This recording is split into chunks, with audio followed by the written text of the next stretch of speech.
zina. Terus apa lagi? Dampak zina, sikap yang harus dilakukan untuk menghindari zina. Begitupun dari surat An-Nur ya tadi ya. Oleh kelompok 2 dibacakan, terus isi kandungannya sudah disebutkan, dan hukuman bagi pelaku zina pun tadi sudah dijelaskan ya sama kelompok 2. Tadi yang Tata sampaikan itu sudah cukup jelas ya. Tapi ini Ibu mau ada nonton slide yang bikin, boleh disimak.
Maksudnya tuh mereka sama-sama belum menikah. Itu hukumannya cuma dirajam 100 kali. Dirajam itu dengan kali batu 100 kali. Tapi kalau misal dicambuk 100 kali. Nah, kalau misalkan yang muson yang sudah menikah, contohnya ada sepasang suami istri. Entah itu istrinya atau suaminya selingkuh. Nah, dalam perselingkuhannya itu mereka melakukan hubungan suami istri di luar pernikahan, mereka belum nikah tapi melakukan itu. Nah, hukumannya itu adalah dirajam sampai meninggal. Itu baru hukuman di dunia.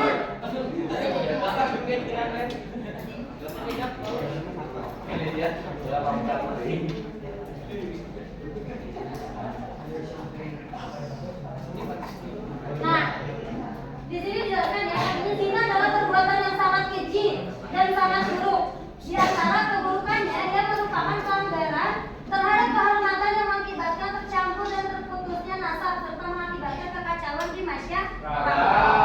Agatnya harus tahu, anak yang terlahir di luar pernikahan atau hasil dari perzinahan itu tidak ada nasab kepada ayahnya. Ya, misalkan agatnya di lingkungannya melihat orang yang punya anaknya itu hasil dari luar nikah. Nah, maka hubungan antara anak dan ayahnya itu tidak kuat. Ketika apalagi kalau anaknya perempuan ya, ketika anaknya nikah itu tidak bisa diwaliin sama ayahnya. Nah, karena apa? Karena nasabnya sudah terputus, tidak ada nasabnya karena itu adalah anak hasil perzinahan.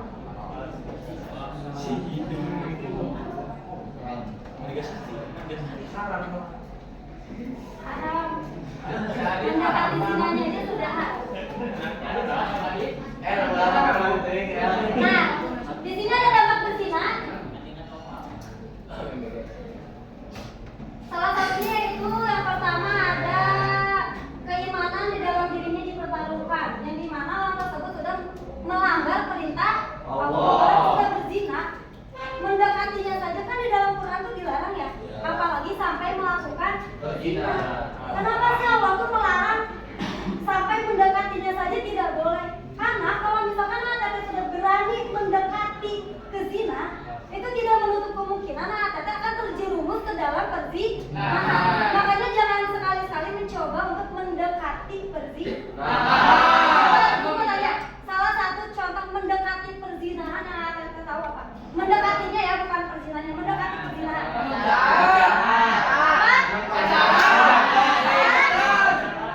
Bukan apa ya, tempat kalian disebut mendekati zina. Kalau kalian sudah berani berpacaran, akhirnya berani pegang-pegang tangan.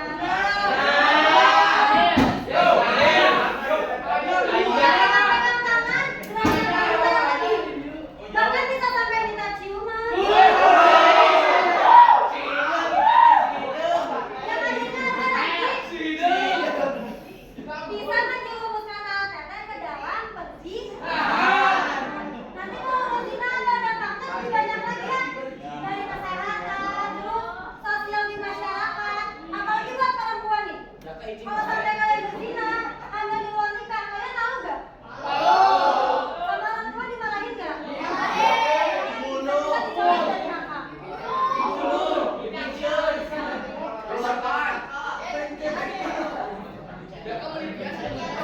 Oke, nah. Di sini ya, ada sebab akibat. Oke. Sebentar lagi. Ada sebab akibat seseorang melakukan zina. Salah satunya yaitu memikirkan lawan jenis yang belum halal lagi. Misalkan Anda lagi suka sama temennya, ingin terus. Nah, nanti kalau malam kata bakal apa ya? Bakal kebawa hawa nafsu. Dia sabar gitu. Makanya kalau misalkan Anda suka sama orang, cukup didoain aja, ya Allah kita ingin jodoh aku. Jangan sampai aku dibayangin dia tuh cantik ya, dia tuh gini ya. Jadi kalau aku jadi pacarnya kayaknya seneng banget ya. Jangan sampai kayak gitu. Nantinya kalau udah kayak gitu mengundang tak? Makanya dia jatuhnya ke perzinahan. Oke. Akhirnya sampai sini ada yang ingin ditanyakan?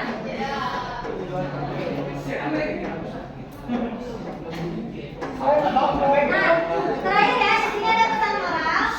Bergaul dengan siapa saja, tetapi bergaul dengan orang yang baik dan bisa membawa ke jalan yang benar. Jangan ingin membuatmu terjerumus ke jurang dosa.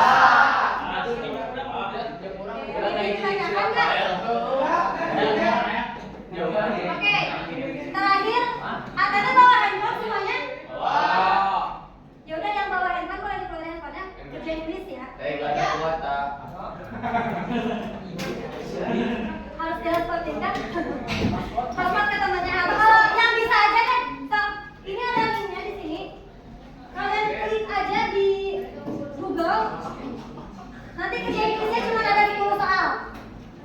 Ini.